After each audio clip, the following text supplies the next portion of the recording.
maybe there was a place where this child could get some extra support and learn the missing skills, and we could uncover the unmet needs and meet those and kind of be stress detectives, and they could still be accountable and keep up on their academics.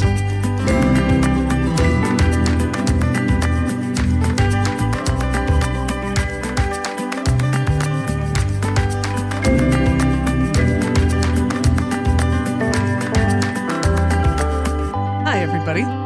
Welcome to another episode. Eric was about to jump in. I'm so glad you're eager. I said the question, and you're like, let's do it.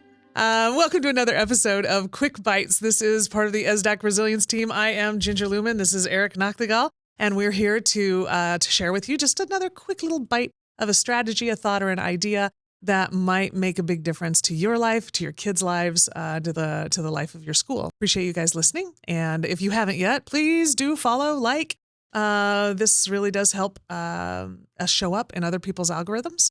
And so it's really important. If you find any value here, please give us a like or a comment back. So, Eric, hey, so here's the thing.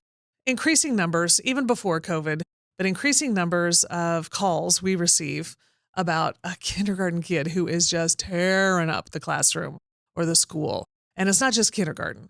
No. Now, as years continue to pass, now they're in second grade, now they're in third grade, and sometimes even pre-kindergarten is showing up. And we know, safety matters, right? This is not just a kid misbehaving. This is a kid who's really, really struggling, and we cannot have them for safety in the classroom anymore. And at the same time, how do you kick out a kindergartner? That's crazy. And we know we can't.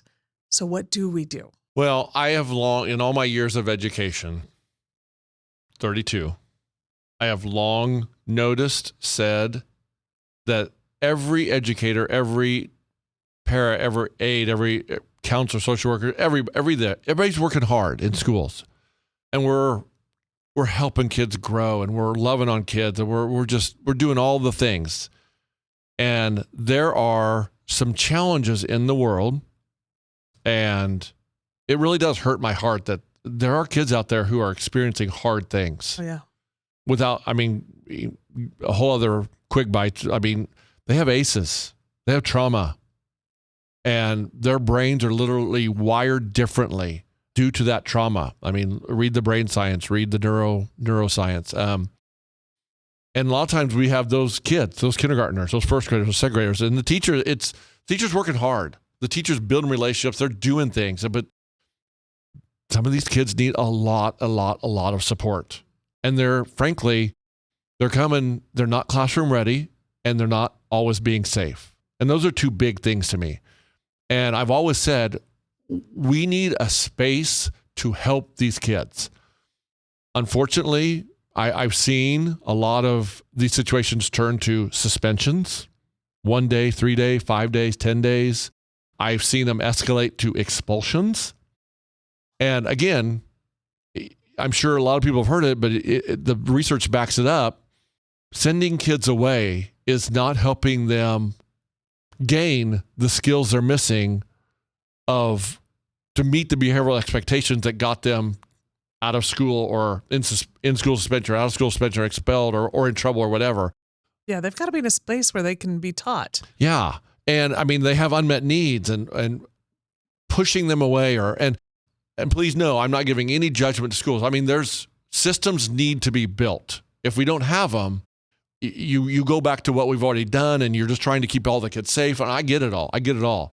But what if we had a program or a space and adults designated where we keep these kids in school, not out of school, and we build that program where the program is intended to teach these kids, empower these kids, give them control, do it with them, where they're learning about their brain. They're learning about what's making their amygdala firing. They're learning about the sensations. They're learning about, I can use that strategy when I'm having that sensation and I'm having that feeling, mad, sad, afraid, all the things. We make that space where kids can go to be classroom ready, learn missing skills, get needs unmet. We can help them, their families, and we call it RISE. RISE. That stands for relationships, instruction, safety and emotional well-being. Because we are wrapping the kids in safety, belonging, and dignity. Now, quick shout out. First saw this from a friend of ours, Jess Harris, up in Lafayette, Indiana, doing great work up there. She's doing great work. And when we, that's in Indiana. We're in Kansas. So I'm like, well, Kansas kids need something like this. Right. So Rise, that's working on this Rise. So we developed this program to have in schools and districts where instead of sending kids home, instead of expelling kindergartners, elementary kids, they are elementary. And even, I don't want to expel 12th graders, any kid, but specifically in Moore, because there are some alternative high schools to help kids who are maybe neurodivergent, need that little different learning. So, but we didn't really have that in elementary. We're trying to get it. We just usually push them into special education, which is not what that's about. They've got trauma, not special education needs. Yeah, and not to say there's a place for kids who have something going on and they need that special. Those people are doing great work too. Yes.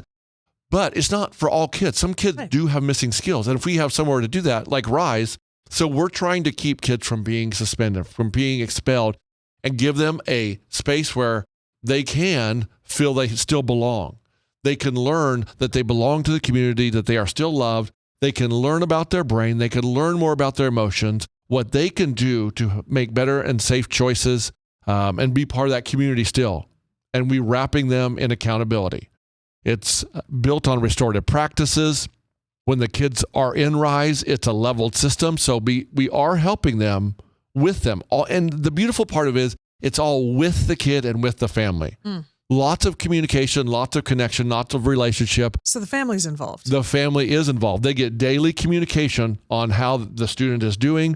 And we have like Caregivers Compass. We can give the family resources that go right along with the things we're teaching them in the Rise that they can practice at home. So it's not only impacting the student at school, but it's impacting the family positively too. Which is brilliant and wonderful. So shout out to Ginger Lumen for the Caregivers Compass. Rebecca Lewis Bancroft. Both of these wonderful ladies. So shout out to them. But it's really, Rise is built on a lot of work from Dr. Ross Green, Dr. Bruce Perry, Lori Desautel with focused attention practices. But it's really a day that if we ever said it's what it's really wrapped in, every day a child's participating in the Rise program and improving their skills, their unmet needs, it's wrapped in accountability and safety, belonging, and dignity, not push away. We're creating internal messages that, I can do it, and I belong, and I am valuable, and I am capable. And yes, I made some mistakes, and I'm going to have to repair that harm in the community to do esteemable acts to kind of come back into the community and make things right. But I'm still wanted. I'm still cared for. We're teaching them brain lessons. We're staying up on academics. That's the key. It's not just a program about just SEL. We're keeping them up on academics too. That's important. That's important too. So we're teaching them regulation. So, folks, I could go on, and this is just a quick bite, but the Rise program is an alternative to out-of-school suspension, expulsion, keeping kids in school, having designated spaces in schools and or for districts where we can continue to support these kids and families and help them build the skills to eventually return to their classroom. That's the goal. It is. The goal is totally to return. And we have plans on doing that. It's not just, you were in the Rise program one day and the very next day you're fully back. It's a slow integration. We're doing things with the kids, setting them up for success. But if you are in a district where you are, and your colleagues and your grade levels are, there's some real behavior challenges, and we see the possibility in these kids, but it's hard because I have 20 some other kids and I'm trying to do it all, and I got 100 things on my plate, and if maybe there was a place where this child could get some extra support and learn the missing skills, and we could uncover the unmet needs and meet those and kind of be stress detectives, and they could still be accountable and keep up on their academics and just, do better because they have better skills when they come back to us. And while they're at Rise, I stay and connect with them because I'm their teacher, I'm their home school, and we want them back, and we want them to know they're still part of our family. Right. That's a big thing too. But if you're a school that this sounds like, wow, we could really use this program, please reach out to the resilience team at ESSDACK. We would love, love, love to talk to you because we feel very strongly about the potential of this program. We're already in a couple of districts where it's making an impact. I would venture to say, I'd have to double check my facts, but I'm pretty 99% sure that no elementary child in these two districts, or maybe a minute percentage due to rare circumstances, like they've had no elementary expulsions. I mean, that's great. And they've had kids come back into the classroom and be very successful. Yes. Instead of constantly fighting and disrupting. Yeah. Huh. I mean, there are success stories with these for kids. So yeah, call the resilience team. We would love to talk to you about RISE, relationships, instruction, safety, and emotional well-being program to help kids develop missing skills and conquer unmet needs. Love that. We're going to put the way to contact the resilience team to find out more about this. Right now, it's set up. What age levels? Well, I'm going to say it could be pre-K, but mostly so far it's been K-5. Okay, K-5, yeah. And I know that we are in development of older programs as well for kids who are older. Yeah. So, hey, Eric, I really appreciate you sharing about RISE because seeing it in action is really believing it. You think you know. You've seen alternative programs for elementaries before. I have. And they're not this. This really is something different that puts all the good pieces together. And you and Carmen have built some magic in that space and with the inspiration from Jess Harris and good things. Friends, if you want to know more about it, like I said, reach out, check out the comments or the description. You're going to find out how to reach us.